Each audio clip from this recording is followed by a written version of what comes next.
Bismillahirrahmanirrahim.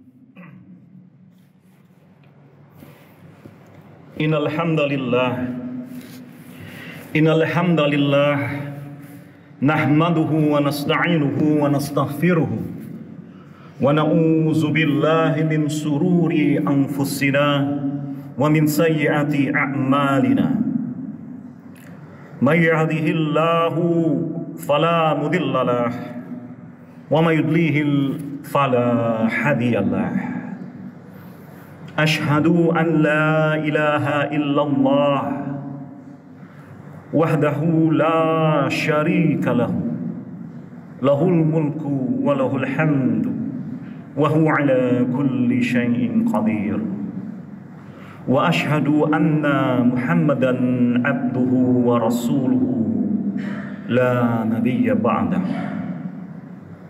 Allahumma salli ala Muhammadin wa ala azwajihi wa zurriyyatihi kama sallaita ala Ibrahim wa barik ala Muhammadin wa ala azwajihi wa zurriyyatihi kama barakta ala Ibrahim innaka Hamidum Majid. Amma ba'du. Qala Allah Ta'ala fil Qur'anil Azim: Ya ayyuhalladzina amanu taqullaha haqqa tuqatih wa la tamutunna illa wa antum muslimun. Qala Allah Ta'ala fil Qur'anil Azim: Ya ayyuhalladzina amanu, wahai orang-orang yang beriman, takutlah kepada Allah dengan sebenar-benar ketakutan, ketakwaan. Dan janganlah kamu mati kecuali dalam keadaan berserah diri kepada Allah atau muslim. Alhamdulillahirabbil alamin. Hari ini kita insyaallah 1 atau 2 hari lagi menjelang Ramadan. Dan alhamdulillah perintah Ramadan ini bukan suatu hal yang asing sebenarnya untuk berpuasa. Ramadan berasal dari kata ramad, artinya membakar. Di bulan ini diharapkan kita dapat membakar dosa-dosa kita selama setidaknya setahunan belakangan ini. Karena ada perintah-perintah Allah dan anjuran-anjuran Allah yang sifatnya sunnah, yang dapat jika kita laksanakan dengan benar, tanpa kita ubah, tanpa kita tambahi, tanpa kita modifikasi, tanpa kita kurangi, atau kata lainnya adalah bid'ah. Karena Imam Asy-Syatibi mengatakan bid'ah itu dalam perkara ibadah atau agama. Kalau Muhammadiyah mengatakan dalam perkara ibadah dan akidah, itu juga cakupan agama.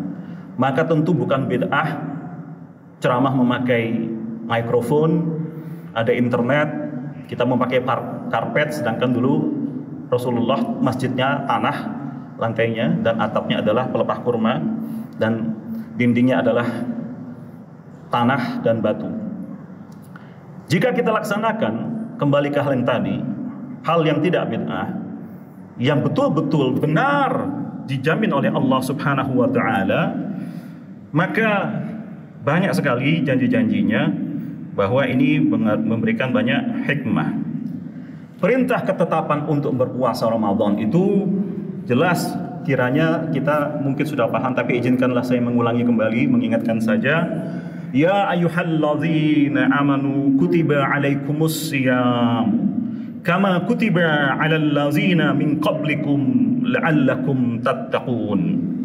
Wahai orang-orang yang beriman, yang mau beriman, yang memilih untuk beriman, ditetapkan atas kamu untuk berpuasa sebagaimana ditetapkan atas orang-orang sebelum kamu, agar kamu bertakwa, la'allakum tattaqun. Mari kita sedikit menelaah ini.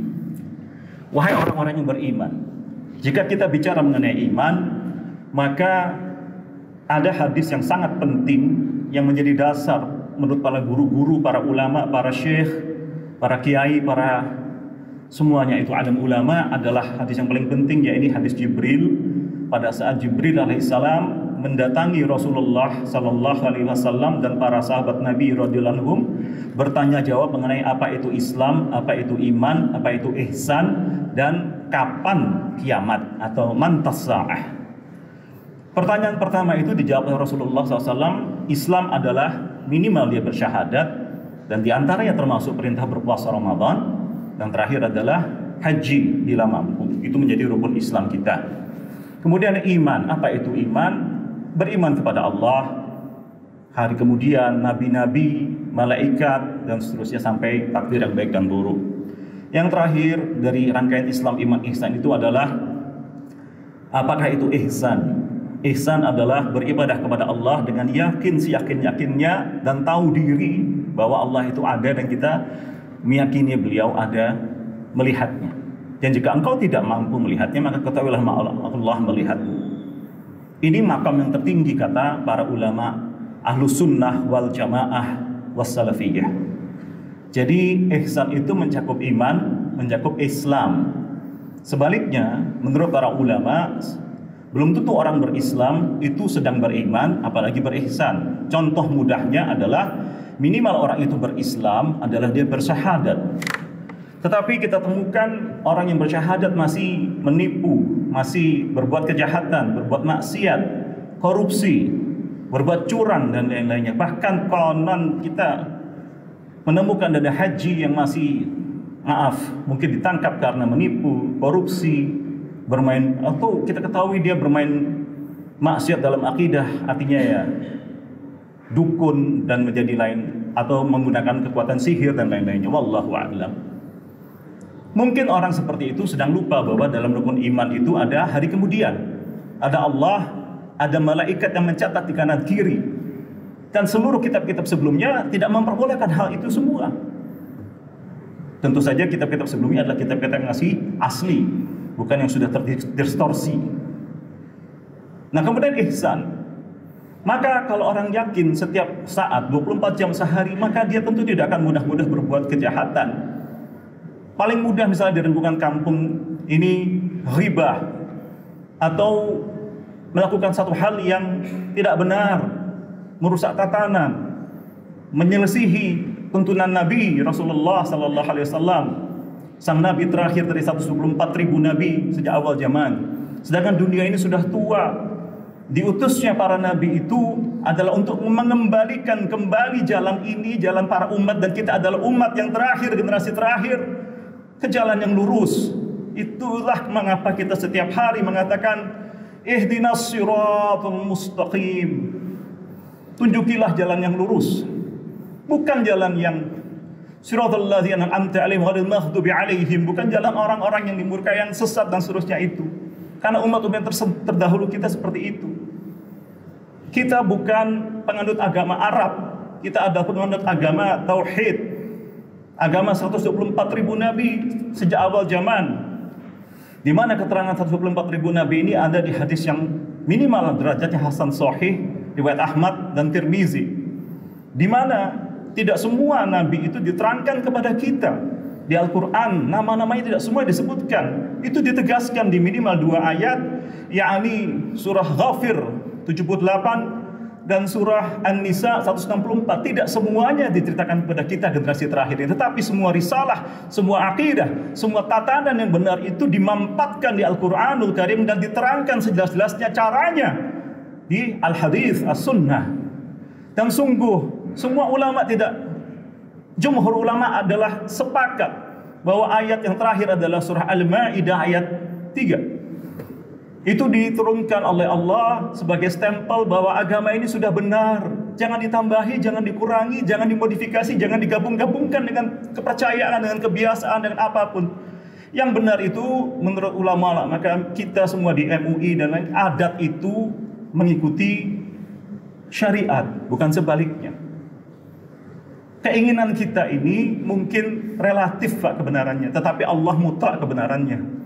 Maka tentulah tugas kita untuk selalu belajar apa yang paling benar, bukan yang menurut kita benar, tapi apa yang menurut Allah benar dan para nabi dan para imam kita Imam Abu Hanifah, Hanafiyah, ya, Imam Malik, Malikiyah, Imam Syafi'iyah, dan Imam Ahmad bin Hanbal atau Hanbaliyah atau Hanabaliyah. Kita ikuti saja empat-empatnya itu. Kalau mampu kita lakukan perbandingan mazhab, muqarranah mazhab. Jika tidak mampu, maka ambillah salah satunya fikih. Memang ada perbedaan-perbedaan fikih di antara keempat imam ini, tetapi tidak ada perbedaan yang sifatnya usuliyah, pemendasar. Yang ada hanyalah yang sifatnya adalah cabang, furu'iyah. Itu tidak masalah, saudara. Mengapa? Kata para ulama, dulu ada para ulama itu, apa imam yang tidak menerima sebagian hadis, maksudnya tidak sampai kepada mereka. Wajar. Misalnya Imam Malik di Madinah, sedangkan Imam Ahmad bin Hanbal di Irak. Jaraknya ribuan kilometer. Zaman sekarang kita punya WhatsApp, punya internet, langsung dalam sekejap menyampaikan. Mereka tidak harus menempuh jalan 40 km berhari-hari, berminggu-minggu. Maka ada khilafiyah, juga ada tafsir-tafsir beda. Tidak masalah, tapi pada dasarnya kita semua bersatu dalam al-sunnah wal jamaah. Juga dalam nanti penentuan masalah kapan satu Ramadan. Maka sungguh alhamdulillah hadis telah menyatakan dalam ijtihad, kalau salah itu minimal pahalanya 1, kalau benar 2. Dan Allah akan menghakiminya masing-masing dengan sangat adil. Tidak masalah, saudara. Tidak masalah. Kalau bingung, kita serahkan saja kepada para kiai kita, ustadz kita, dan semuanya. Ini ya ayyuhallazina amanu kutiba alaikumusiyam. Wajib untuk berpuasa. Tentu berpuasa bagi kita itu, kita tahu bukan hanya menahan lapar dan haus. Itu katanya para guru-guru saya dulu, anak kecil saja bisa. Tetapi mari kita lihat hadis Rasulullah bagaimana. Maka Rasulullah sallallahu alaihi wasallam, laisa siyamu minal akli wasyurbi, innamas siyamu minal lahwi warrathasi. Bukanlah puasa itu hanya menahan dari makan dan minum, tetapi puasa itu juga menahan diri, mengendalikan diri dari perkataan-perkataan kotor dan caci maki. Hadis riwayat Ibnu Khuzaimah. Ini yang namanya perbuatan kotor ini mencakup banyak sekali. Tidak boleh menipu, memaki orang, memuslihati orang, membuat orang marah. Dan kita sendiri tidak perlu marah, kecuali kalau kita perlu marah untuk hal-hal yang hak. Boleh, tapi bukan marah seperti mengamuk, kehilangan akal, membabi buta. Tidak seperti itu marahnya kaum beriman. Kita marah, kita melakukan amar ma'ruf nahi mungkar. Kalau tidak begini, maka para polisi, para jaksa, para hakim tentu tidak dapat melakukan tugasnya. Karena tidak boleh memerangi hal yang mungkar. Pasti ada sedikit unsur kebencian terhadap kejahatan itu. Itu kebencian yang benar, tidak masalah sama sekali. Tidak masalah. Tapi tentu kita paham, ini juga salah satu hikmah berpuasa. Bahwa kita paham misalnya ada minuman seperti ini di hadapan kita, di siang hari yang panas, di Surabaya yang panas ini, ada makanan yang nikmat, kita mampu membelinya halal.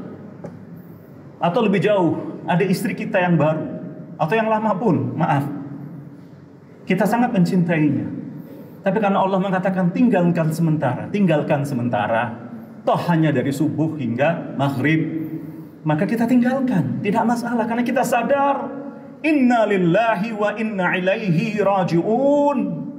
Semuanya dari Allah dan akan kembali kepada Allah. Tidak mungkin kita katakan saya membuat diri saya sendiri, saya menentukan wajah saya sendiri seperti apa. Saya kalau menikah saya pasti punya anak. Kenyataannya ada, maaf, orang yang menikah berpuluh tahun tidak punya anak, ataupun anaknya lahir tapi maaf wafat lebih dulu.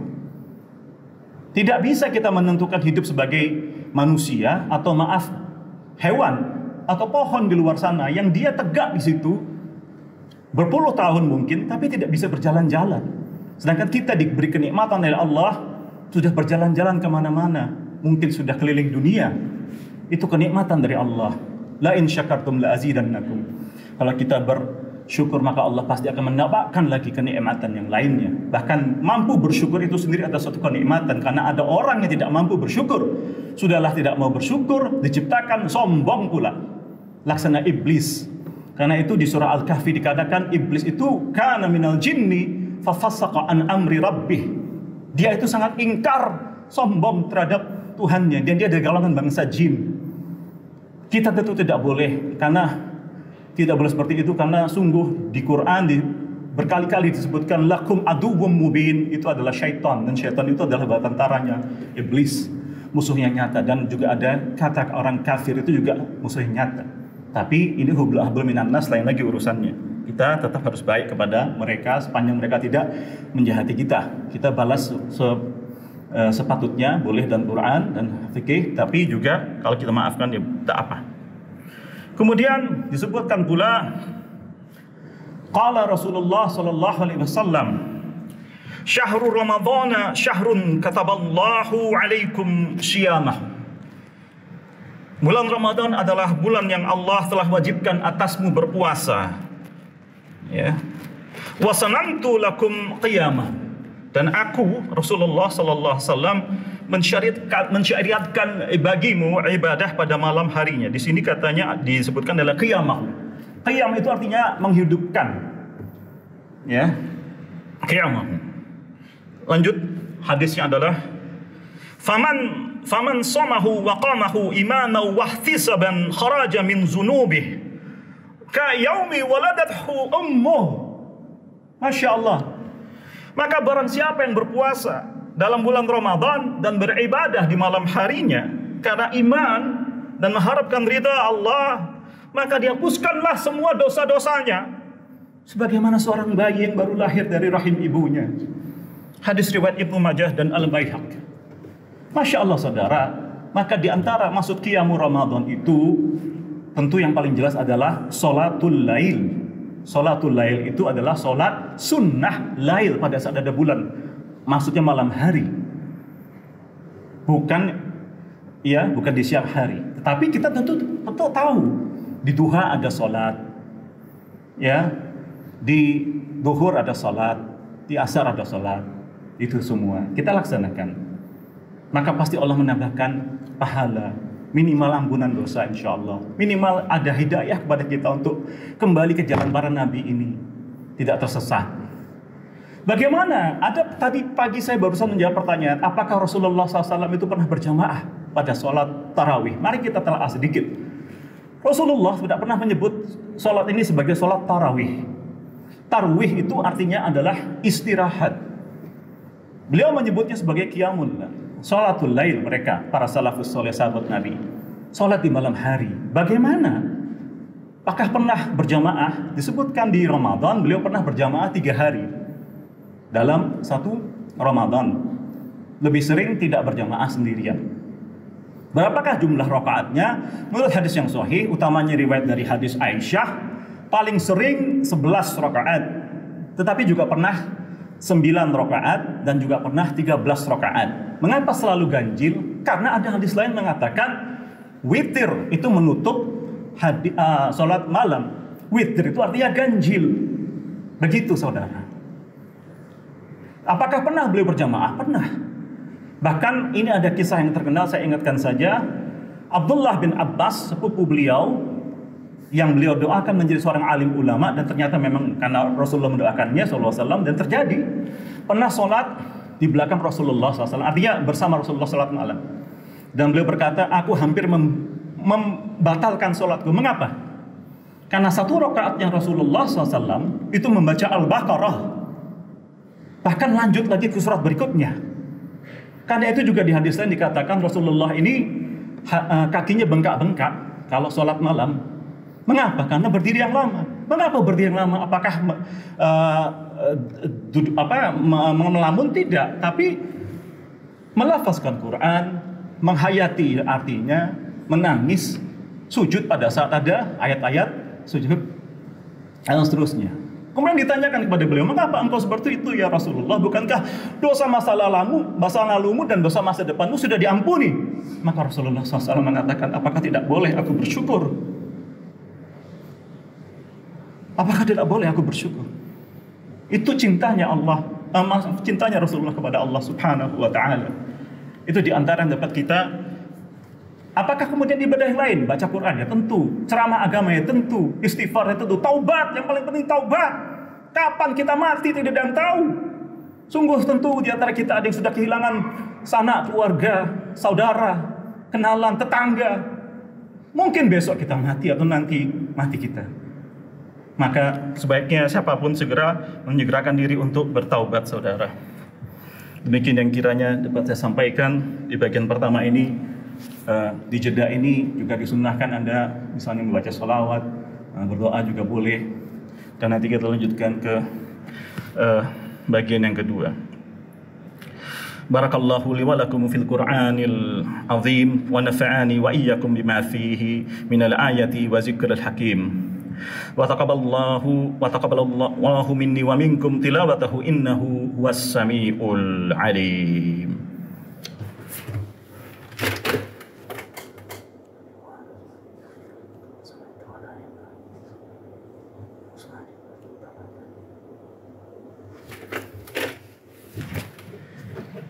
Bismillahirrahmanirrahim.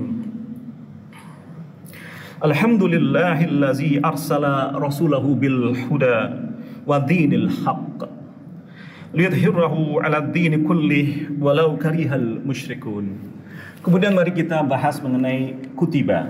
Akar katanya adalah yaktaba, telah ditetapkan. Apakah ada perintah berpuasa bagi kaum-kaum sebelumnya? Mari kita sadari saja kata puasa itu sendiri dari Sanskrit. Itu istilah Hindu, upawasa. Maka mereka juga melakukannya dengan syariatnya masing-masing. Apakah mungkin itu sisa dari ajaran Islam? Mungkin. Tetapi Islam mengatakan ada distorsi. Dan penyelidikan sejarah, bahkan sains juga mengatakan ada distorsi ajaran setelah ribuan tahun. Mungkin puluhan ribu tahun. Kemudian bagaimana dengan kaum Yahudi, kaum Katolik, kaum Protestan? Mari kita kutip dari Injil Perjanjian Lama, Imamat pasal 29 ayat 16, inilah yang harus menjadi ketetapan untuk selama-lamanya bagi kamu, yakni pada bulan yang ketujuh, pada tanggal 10 bulan itu, kamu harus merendahkan diri dengan berpuasa. Dan janganlah kamu melakukan suatu pekerjaan apapun, baik orang-orang Israel asli maupun orang asing yang tinggal di tengah-tengahmu. Kalau ini kita turuti, maka yang bukan muslim pun kan pandangan kita orang Bani Israel pada itu adalah orang yang muslim pada waktunya, pada masa itu gitu ya, beriman pada masa itu, bertauhid. Maka harusnya orang asing tidak boleh tidak berpuasa, harus ikut berpuasa. Tapi kan tidak di Indonesia ini, bahkan di dunia Islam ini. Maka dari mana ada tudingan radikalisme, ekstremisme bagi orang muslim yang sungguh-sungguh melakukan agamanya? Terlalu banyak contoh sepanjang sejarah bahwa kaum muslim adalah orang yang paling pengasih sayang, paling toleran, paling ramah. Bukalah internet, YouTube, banyak sekali travelers dunia yang menemukan keramahan di dunia muslim. Banyak sekali, dan mereka takjub karena begitu banyak stereotip yang dilaksanakan media-media non-muslim terhadap kaum muslimin, bahwa muslim adalah seluruhnya ingin membunuh kaum non-muslim dan seterusnya. Seluruhnya adalah orang jahat dan seterusnya. Masih banyak lagi puasa-puasa lain. Puasa Yesus 40 hari 40 malam tidak makan, Matius 42. Puasa Yohanes Pembaptis tidak makan tidak minum, Matius 11:18. Puasa Daniel, puasa Ayub, puasa Esther, puasa Ella, puasa Daud, puasa Musa, puasa Yunus, puasa Niniwe dan seterusnya. Itu puasa di masa mereka. Mengapa mereka tidak laksanakan? Jangan tanya saya, tanya kepada mereka. Yang penting kita ini sami'na wa ata'na. Kita dimerintahkan begitu, kita laksanakan. Dan kita berdoa semoga insya Allah kita adalah yang menjadi pemegang kunci surga nantinya, bersama para nabi, bersama para pendahulu kita semuanya. Kita jumpa lagi dengan nenek moyang kita insya Allah yang kita sudah kehilangan, teman-teman kita bersama di surga. Itulah tempat yang sebaik-baiknya tempat. Bagaimana cara mencapainya? Nah, rahasianya di terakhir, la'allakum tattaqun, agar kamu bertakwa. Maka inilah insya Allah bertakwa ini perwujudan yang paling tinggi dari ihsan. Bayangkan ada uang misalnya 4 miliar di depan kita, tidak ada peluang untuk markup proyek itu menjadi ya seakan-akan atau kita curi itu. Proyek kita markup yang harganya cuma mungkin 2 miliar menjadi 5 miliar. Sisanya kita korupsi, kita bohongi polisi, jaksa, hakim, KPK, atasan kita semuanya. Tapi karena kita berihsan, yang harusnya di luar Ramadan dan di dalam Ramadan kita tetap berihsan, maka kita tidak lakukan itu.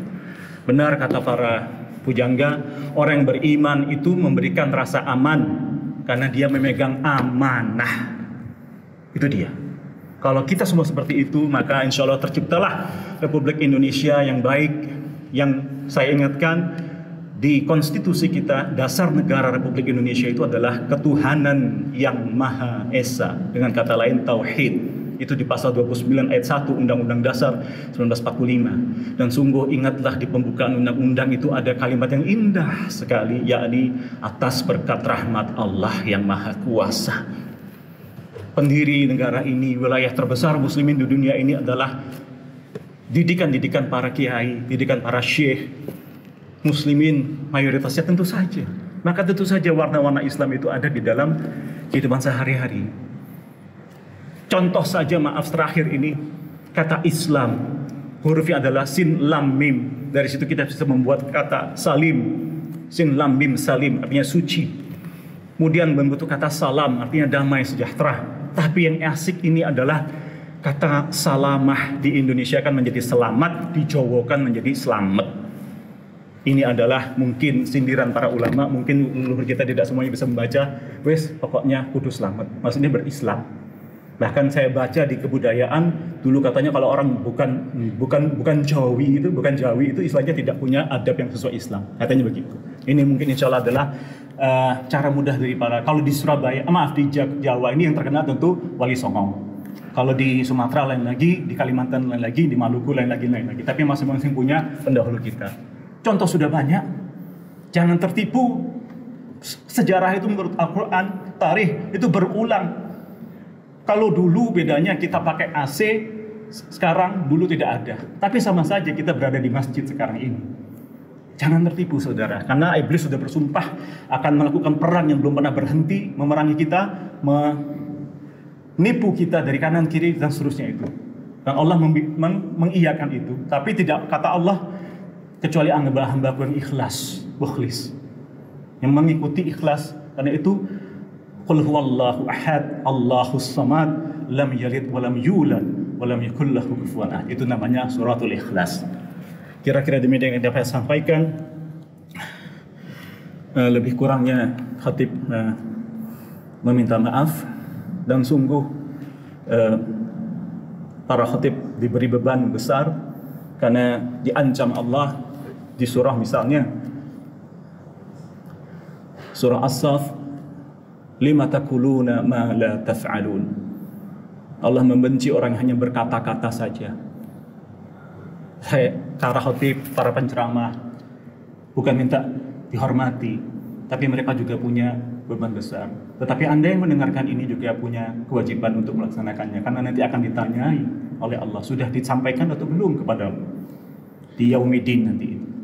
Maka mari sama-sama kita membentuk warga persaudaraan yang betul-betul ahlu sunnah dan wal jamaah, bersama dalam al-jamaah dengan manhaj pemahaman yang mengikuti salafus soleh, pendahulu yang soleh, bukan mengikuti paham liberal, paham sekuler, pluralis, paham perdukunan, paham mistik, paham entahlah apa namanya, filsafat dan seterusnya.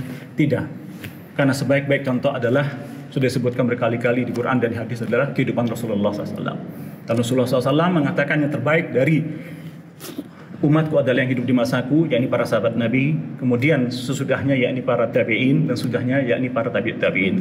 Para imam itu juga mengikuti mereka, maka tidak masalah. Demikian kiranya mari kita berdoa, karena doa juga adalah bagian dari tertibnya Jumat. Mari kita berdoa dengan sepenuh kerendahan hati, menyadari bahwa tidak ada yang patut disembah kecuali Allah Subhanahu wa ta'ala. Bismillahirrahmanirrahim. Allahumma ighfir lil muslimina wal muslimat wal mu'minina